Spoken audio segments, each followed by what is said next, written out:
the smooshing technique. If you know me at all, you know this is one of my least favorite techniques.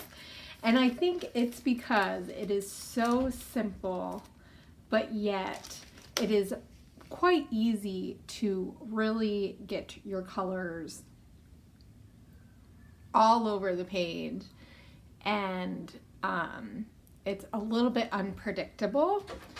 So to help with the predictability, I find using a smaller space, a thicker piece of tape, like plastic that you're going to use. So sometimes I like to use a bag. I'm going to just be using a thicker wrapper today, but that is an option that you can do. So let's get some water out. And I have some actual more like watercolory paints, and then I also have a Vibes, and I also have a Distress Oxide. I do not know if I'm gonna use all these, but I think that it would be nice to kind of think about that. So one of the things that I think helps when you're doing this technique, make sure obviously that you're using a gessoed paper, unless you want your product to stay in one place, but it will go into your paper a whole lot more. So this is just smooth cardstock with a white gesso. It is all dry. You don't really want it wet. So I'm gonna take, I'm not really sure it matters what paintbrush. So I'm just gonna I'm gonna focus on one area. So either you could focus on like one side or one half. I'm gonna focus on, if I were to do like 1 to 2 photos on my layout, where would I be putting it? And I'm gonna be layering it there. It is better to start with a lighter color and build your way up. So I have a coral color, I have a ginger snap color, and I have a like pinky mauve color, which I can tell right now I'm gonna need to add more water to. So with shimmers, paints, but any kind of watercolor paint, you're gonna wanna make sure you have enough water on your palette. That is gonna help.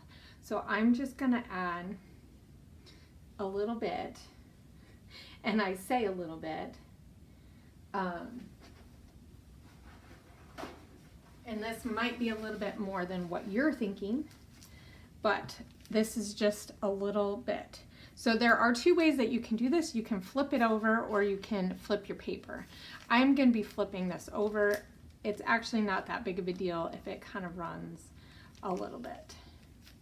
So I'm just gonna take this and move it around, because I know I'm kind of trying to get a square like size.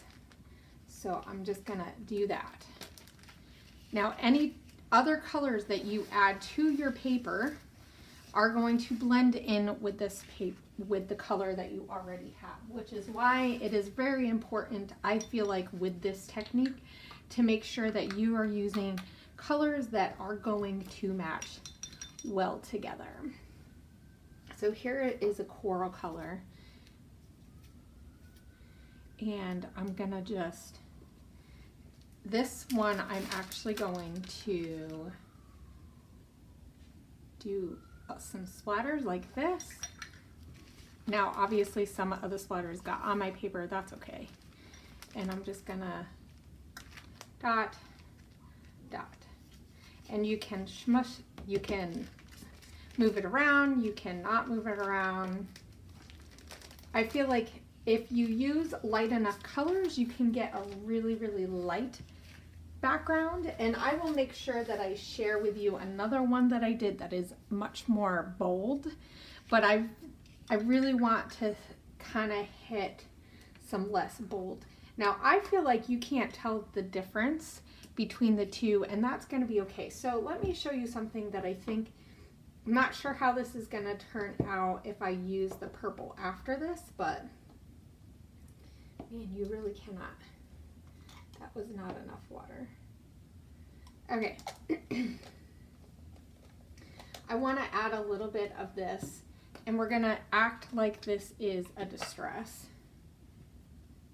or is like a watercolor. So we're just going to put a little bit on here. Now, the one cool thing with this is you can take this block as it is and just kind of tap it in. So we're just gonna kind of go in here. I'm gonna pick up just a little bit more of that and do that. Now, like I'm trying to just, I want a little bit of those colors. Now, I don't want these colors to necessarily blend in, because this is the problem when you do this technique, is that you can very easily over mix your colors. I think I want a little bit more of this one. So I'm just gonna splatter here, because I'm not sure I mind if these two colors kind of mix together, but I don't know if I want the other colors to mix, like that purpley color. I really like how this is looking. It is going to be really simple. And I'm trying to make sure that I don't go too far down and up, because I want to kind of leave that field. So if I put a photo here or some other stuff, that you won't see that much of that. So I'm going to zap this real quick with my heat gun, because I want this to set.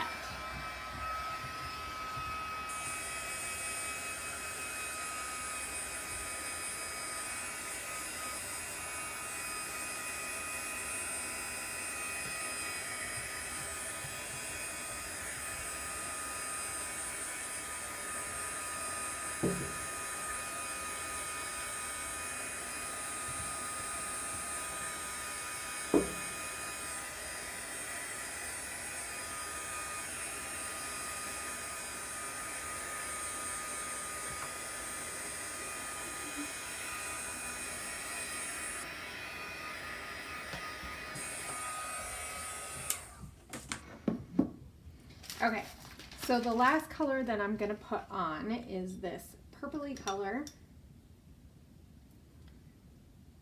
It is kind of like a mauve color. I think it's going to work really well with those other colors that I have. And like I said, this is one of those colors that you would want to add later.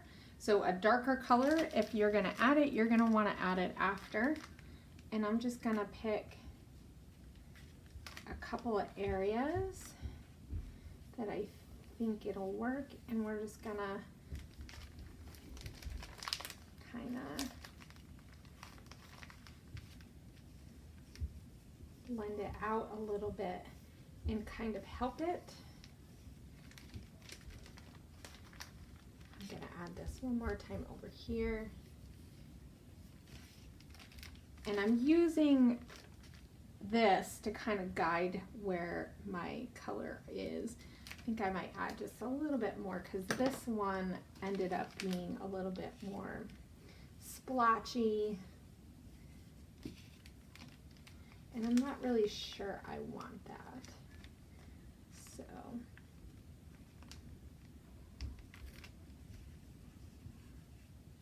I really like how these colors are kind of coming on here. Now this is where you can just take your little paintbrush and flick, and that is the smooshing technique. You just really want to keep it really simple, and the less paint that you use at a time, the more control you have over where the paint is going and what it is doing.